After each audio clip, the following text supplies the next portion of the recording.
Hi friends, rock Dwayne Johnson హీరోగా నటించిన the smashing machine cinema 2025 అక్టోబర్లో రిలీజ్ అయింది. ఈ సినిమా ఎలా ఉందో ఇప్పుడు చూద్దాం. ఈ సినిమా కథ ఒక mixed martial arts champion Mark Kerr జీవిత కథ. అల్టిమేట్ ఫైటింగ్ ఛాంపియన్షిప్ లో మార్క్ కెర్ జీవితం ఎలా మొదలైంది, అతని గర్ల్ ఫ్రెండ్ తో అతనికి ఉన్న తగువులేంటి, ఎలా ఓడిపోయాడు, ఎలా గెలిచాడు, అతని గెలుపు ఓటములకి అతనికి ఉన్న వ్యసనాల కారణమా, అతని గర్ల్ ఫ్రెండ్ కారణమా, చివరికి మార్క్ కెర్ జీవితం ఎలా ముగిసింది అన్నది సినిమా.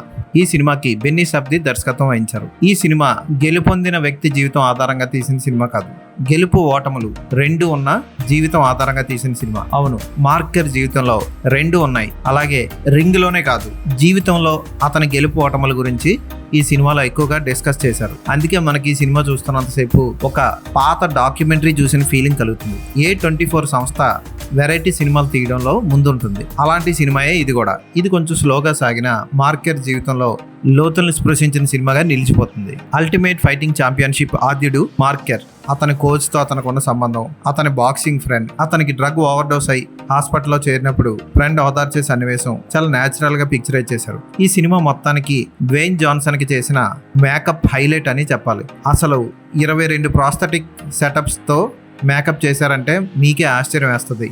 సినిమా చూస్తున్నప్పుడు, పోస్టర్లు చూస్తున్నప్పుడు ఎక్కడ మనకి డ్వేన్ జాన్సన్ కనపడ్డు, అలా చేశారు మేకప్. ఎమిలీ బ్లంట్ అతని ప్రియురాలుగా, గర్ల్ ఫ్రెండ్ గా చాలా బాగా చేసింది. లైట్ గా ఎక్స్పోజింగ్ చేస్తుంది కానీ అసభ్యకర సన్నివేశాలు ఉండవు.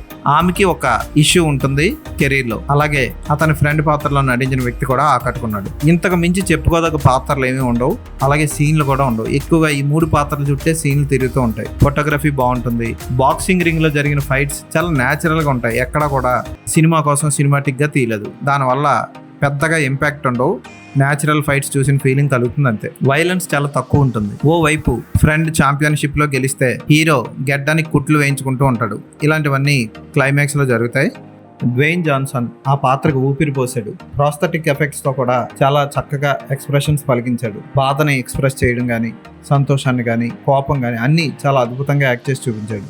క్లైమాక్స్ లో రియల్ మార్క్ కెర్ షాపింగ్ చేసుకొని బయటకు వచ్చి కార్ ఎక్కి టాటా చెప్తూ వెళ్ళిపోయే సన్నివేశం ఆకట్టుకుంటుంది. అలాగే అతని గర్ల్ ఫ్రెండ్ ని అతను లాస్ట్ ఫైట్ ఓడిపోయిన 11 రోజుల తర్వాత పెళ్లి చేసుకున్నట్లు చూపిస్తారు టైటిల్స్ లో. అద్భుతమైన మేకప్ ఎఫెక్ట్స్ ఈ సినిమాకి ప్లస్. బాక్సింగ్ చేస్తున్నప్పుడు కూడా అతనికి కండలు ఎలా సృష్టించారో కానీ VFX లో వావ్ అనిపిస్తాయి. కాస్ట్యూమ్ డిజైనింగ్ క్లాసిక్ గా ఉంటుంది. ఫోటోగ్రఫీ చాలా బాగుంటుంది. సౌండ్ డిజైనింగ్ చాలా రియలిస్టిక్ గా ఉంటుంది. సింక్ సౌండ్ వాడడం వల్ల మరింత రియలిస్టిక్ గా అనిపిస్తుంది. డ్వేన్ జాన్సన్ కోసం, అదే మన రాక్ కోసం ఈ సినిమాను ఒకసారి చూడొచ్చు. ఈ సినిమాకి నేను ఇచ్చే రేటింగ్ 3/5. ఈ సినిమా థియేటర్లో ఇంగ్లీష్లో రిలీజ్ అయింది. ఎప్పుడు OTTలో వస్తుందో నాకు ఇంకా తెలీదు.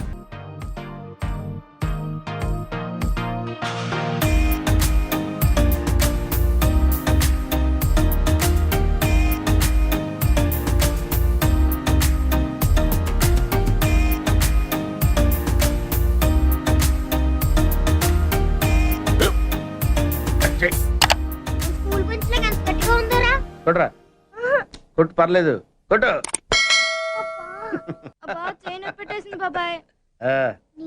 ఏంటి నువ్వు కొడతావా? కమా బిట్ మీ యార్. వాడిని నేను కొట్టడం లేదమ్మా, వాడినే నన్ను కొట్టమంటున్నాను. నువ్వేం కంగారు పడక్కర్లేదు. అడు తిరుగుతావేంటి?